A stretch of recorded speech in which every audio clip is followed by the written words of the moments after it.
Africaine fête le 50e anniversaire de la création de l'Organisation de l'Unité Africaine OUA, scellée le 25 mai 1963 à Addis Abeba.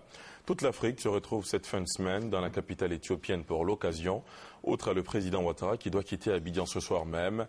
Plusieurs personnalités extérieures au continent, comme le président français François Hollande, sont attendues. Les enjeux de ce sommet avec Viviane Aïben. De la simple bâtisse qui lui tenait lieu de siège depuis sa création en 1963 jusqu'à son installation en 2011 dans ces gigantesques locaux ultramodernes, l'OUA, devenue en 2002 l'Union africaine, a résisté à l'usure du temps, aux rivalités, aux tensions et conflits entre États. L'organisation, au fil des années, s'est agrandie. Si à sa création, le 25 mai 1963, elle comptait 32 États, l'Union africaine compte aujourd'hui 54 pays membres.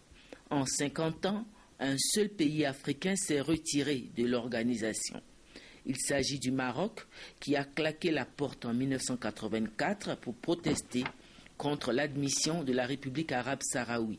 Au cours de son demi-siècle d'existence, l'Organisation de l'Unité africaine a acquis une plus large crédibilité au plan international. Désormais, l'Union africaine est devenue la personnalité de premier plan en Afrique.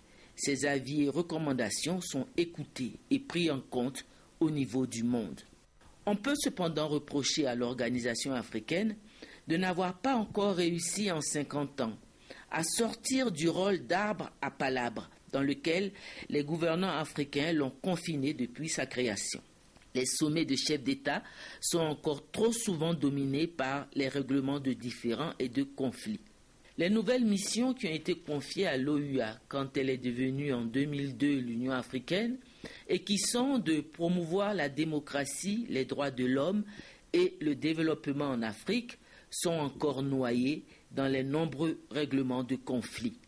Les grands projets de développement dans le cadre de l'intégration économique de l'Afrique, comme la construction d'infrastructures routières et ferroviaires, ou encore ce projet cher à l'Union africaine de création d'une banque centrale de développement pour l'Afrique, n'ont pas encore vu un début d'exécution. Mais l'espoir est permis. En effet, grâce au jeu naturel des forces, l'Afrique du Sud, pays émergent et pays le plus avancé économiquement en Afrique, pèse aujourd'hui de tout son poids au sein de l'Union africaine. Mais d'autres pays se préparent pour apporter également leur contribution à l'Union. Il y a la Côte d'Ivoire qui, sous la conduite du président Alassane Ouattara, se prépare à devenir à son tour pays émergent à l'horizon 2020. Il y a aussi le Nigeria, ainsi que d'autres.